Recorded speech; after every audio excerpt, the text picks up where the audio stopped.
ভাইরে ভাই কি বলতাম দুঃখের কথা, জামাইরে বলছি কি যে আমি আর মুরগি খাইতে আমার ভালো লাগতেছে না, আমাকে একটু মাছ খাওয়াও। এই যে আসছি ধরে তোমার বাড়ি 3 বছর হয়েছে, মুরগি খাইতে খাইতে আমি নিজেই যেন কেমন মুরগির মতো হয়ে গেছে, জিমাইন্না মুরগি।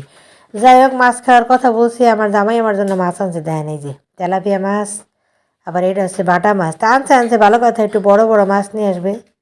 আমি এমনিতে মাছ কাটতে আমার বিরক্ত লাগে, খাইতে খুব বেশি মজা লাগে। যাই হোক, মাছগুলো নিয়ে আসছে, তারপর সুন্দর করে করে কেটেছি। কাটার পরে আমাকে যে বলে যে কি মাছ কেটেছো, এটা কোনো মাছ কাটা হয়েছে? মাছের তো সব ধরেই ফেলাই দিছে, মাথার সাথে তো কিছু নেই, দেখেন মাথা আপনারা সুন্দর করে, মাথার সাথে কিন্তু সব কিছু আছে। এরপরে কয় কি যে মাথার মধ্যে বলে কিচ্ছু নেই। যাই হোক, মুখে হাসি দেখাইয়া মনের মধ্যে দুঃখ নিয়ে ঘরে চলে আসলাম। আসছি তার মনের মতো করে মুসমুসা ভাজা মাছ করার জন্য। তার জন্য আমি প্রথমে এখানে একটা কড়াই দিয়ে নিয়েছি, সরি থুক্কু, তাওয়া দিয়ে নিয়েছি। তার মধ্যে খুন্তি দিয়ে খুব ভালো করে তেলটা চারিদিকে ছড়াই দিয়ে দিয়ে দিলাম মাছ। মাছ ভাজতেছি আর চিন্তা করতেছি, এই মাছ যদি মুসমুসে না হয় তাহলে এসে আমার আরও এক গাদা কথা শোনাই দেবে। তারপর আমার নিজের আপ্রাণ চেষ্টা দিয়ে মাছগুলো ভাজার চেষ্টা করতেছি, আর মাছগুলোরে বলতেছি যে দেখ একটু কুড়মুড়ে হইস। আর এদিকে তেলাপিয়া মাছ আছে, এই মাছগুলো আমি অন্য কড়াইতে দিয়ে দিলাম। কড়াইটার সাথে দেওয়া দেখি কড়াইটা ভাঙ্গা, এক সাইড দিয়ে বাঁকা, কিছু করার নাই, ঘরে যা আছে তাই দিয়ে রান্না করা লাগবে।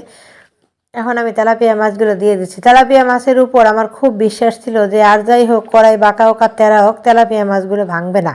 এর জন্য আমি এই বলে আলোর পাতালে যেমনি করে দিয়ে দিছি যে।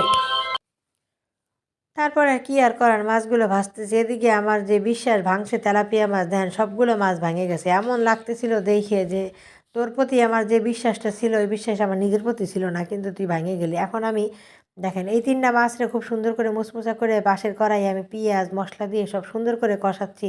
আমি খুব সুন্দর করে তেলাপিয়া মাছটা ভুনা ভুনা করবো, তার মধ্যে দিলাম একটু শুকনা মরিচের গুঁড়া, যেটা দেখলে আমার স্বামী একদম তেলে বেগুনে ফস করে জ্বলে উঠবে। ভাই, শাশুড়ি বাড়িতে থাকুক আর না থাকুক, আমার শাশুড়ি, সরি আমার স্বামী কোনো শাশুড়ির থেকে কম না।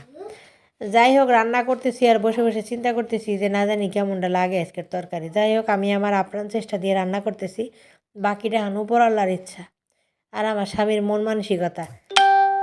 মাছগুলো ভাজতে ভাজতে তারপরে আমি পুরো ভেঙে ফেলে আমি এখন দিয়ে দিলাম কড়াইতে। এখন আমি যেটা করব, পাশে যে মাছ ভাজাগুলো আছে, আমার স্বামীকে ডেকেছি খাওয়ার জন্য, তো সে চলে এসেছে।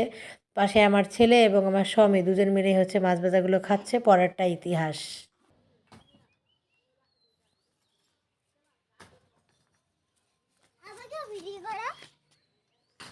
করলাম তারপর হাত